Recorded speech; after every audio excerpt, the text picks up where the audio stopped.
Thank you very much. I have stood on this stage several times during my 3 years at AMS, music recitals, school plays, but never alone and never like this. I am here today to talk to you about bullying. Let's not get confused. I am not talking about teasing. In a perfect world, it would be great if teasing were also eliminated, but let's get real. This is middle school and this is life. Teasing is what happens when you trip in the cafeteria while holding a tray full of food.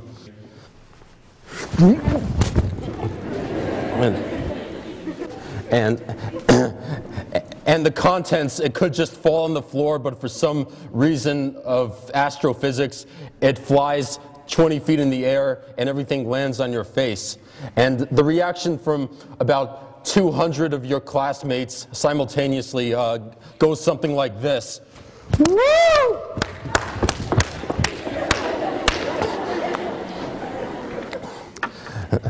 I am specifically talking about the level of abuse that is so merciless, a person does not even have the chance of getting back up.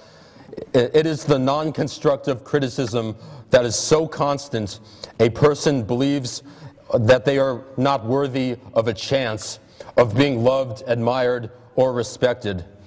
Victims of bullying, they absorb these insults in the worst way possible. It becomes who they are, their identity.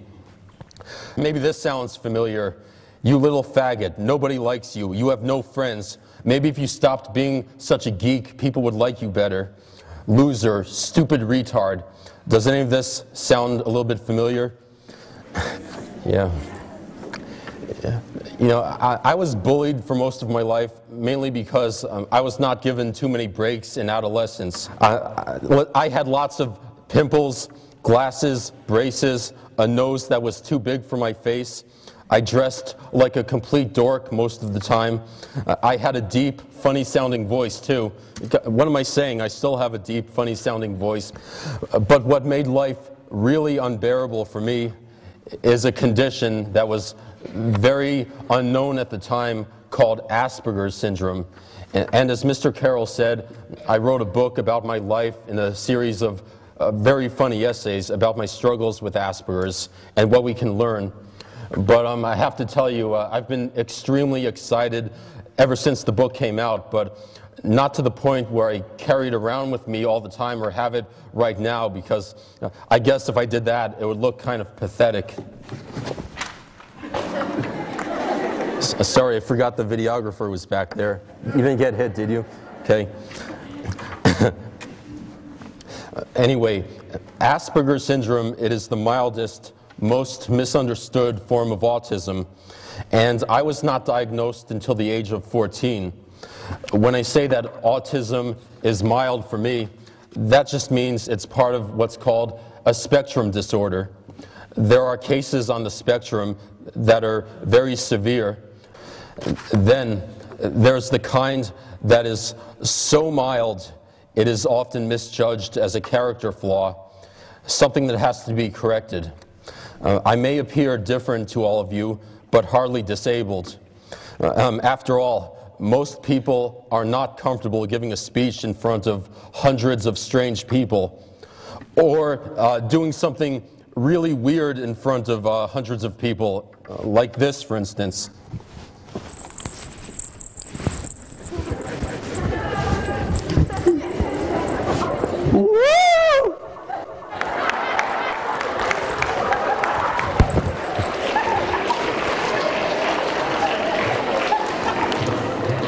I'm glad I brought this along.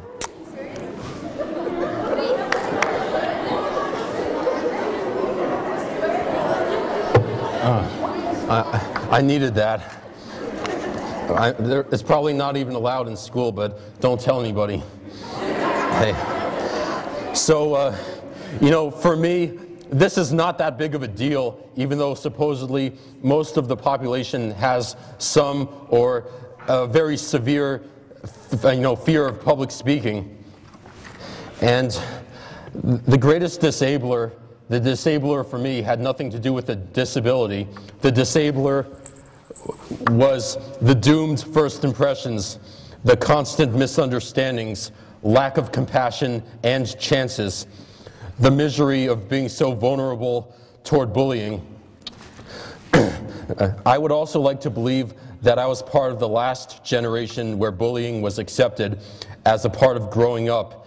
And furthermore, sometimes it was seen as self-inflicted. That means that people would say to me once in a while, look, what are you doing to bring this on yourself? Maybe if you acted differently, people would stop making fun of you. This condition, it was not even recognized as a disability until 1994, when it was added to the Diagnostic and Statistical Manual of Mental Disorders. Furthermore, in the eyes of my classmates, being extremely weird was not considered to be a legitimate disability. I'm here to tell you about a form of bullying that did not affect me in middle school. It actually affected me toward the end of high school, when fortunately things were going well enough that was the only really bad thing that happened to me during those last 2 years. When I was in this school, walking these halls, I never had to think about what we now call cyberbullying. Back then, it did not even exist. But when I was a junior in the springtime, I received an email from somebody I had never heard of before, and she said that her name is Elizabeth West. So I talked to her for a long time, about 6 months. We developed a friendship, and I also became involved in all of her personal problems. One time, she ended contact with me for no reason at all, and I constantly sent her emails because I wanted to know what happened. Finally, I received an email back, and she explained to me the reason that I've been out of touch is because over the summer I was sexually assaulted, and as a result I'm now pregnant, and I don't know what I'm going to do with the rest of my life. And I believed her. Actually, my entire family fell for it. Obviously, after 6 months, I found out that Elizabeth West, she was a figment of somebody's imagination, and there were many other students that were involved. And what made my case of cyberbullying more unusual than most is that they were so desperate to keep the prank going for as long as possible that they went to the extreme of finding a girl from a neighboring school district to meet me at a local diner, and we had a nice lunch. So I had a physical being to associate with the figment of somebody's imagination online.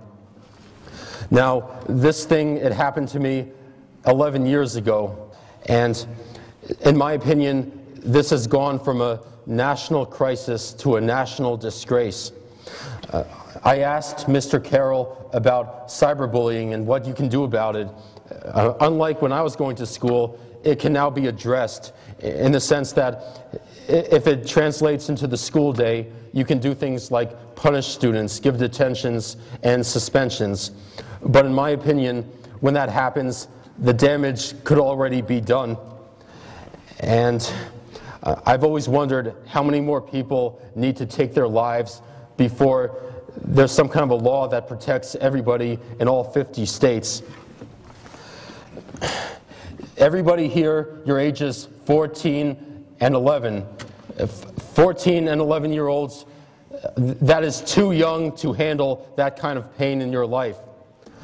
Nobody here should have to look at the ceiling at 10 o'clock at night in fear, worried about closing their eyes and thinking how much worse the day coming up is going to be than the day before. Mr. Carroll, he asked me once, how can we stop bullying at Arlington Middle School? And I did not have an answer for him at the time, but I do know why bullying was such a common reality in my life. For every person that devoted his or her life toward making somebody like me miserable, there were usually 1 to 10 students to join in. And on that note, there were also about 10 to 100 students who acted as bystanders. Apathy is the glove in which evil slips its hand. And unfortunately, I'm ashamed to admit this, but Like a lot of you, I have always been one of the bystanders.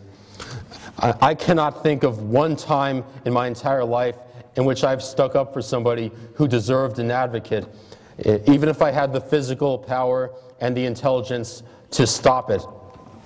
Now, I've wondered about this for many years, and I think that I did this because I was so happy that for once I was not being bullied that I decided not to make additional trouble for myself.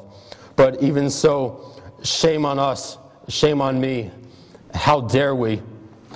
But then again, tomorrow is another day. I am not here today to make you feel guilty if you have been a bully or a constant bystander in the past. Today is a day of exoneration. When I say exoneration, that means it's a day to forgive yourselves. You have not been a bully because you are evil or because you just did not care. It's because you did not know better. The great American poet Maya Angelou, she once said, "When you know better, you do better."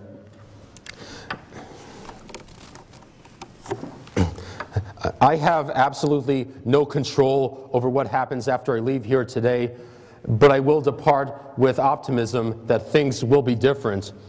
For those of you who will get absolutely nothing out of my presence and will continue to devote your lives toward making other people absolutely miserable, I have a message for you. We all do, in fact. For every person who chooses to be a bully, there will now be 10 to 100 students who are going to let that student know how pitiful and pathetic their malicious actions actually are. These individuals will finally know the same rejection and isolation they create for their victims. And for all the bullies who will continue, you will be all by yourself. You are better than that. You are better than the faces that would have been staring at me 14 years ago because you know better. I would like to clarify that my presence here, it's not about me or my accomplishments. It is about you. You must do it by yourselves. You know, your teachers and Mr. Carroll, that's too much for them to handle. That's too much for anybody to handle. You have to be vigilant amongst yourselves. Over a month ago, we heard about 4 suicides in 1 week caused by bullying toward individuals who were coming out about their sexuality, including one at the college level, well past the immaturity of middle school. And society has to stop telling kids that things will get better and just hang in there. It cannot get better someday. It has to get better today. The list of victims is too long for me to read in this limited time we have together. But all I can tell you is that there were kids like yourselves who had the potential to succeed and do amazing things in their life. And that will never, ever come to fruition. Let your most profound gift this holiday season and your resolution this new year and those to follow be the following. Treat others with the compassion, open-mindedness, and mercy that was not always delegated toward me throughout my life. Our passion for fighting bullying was born out of the worst tragedies possible. But you, Arlington Middle School, you are going to be one of the positive catalytic explosions for this much-needed, overdue change. Thank you.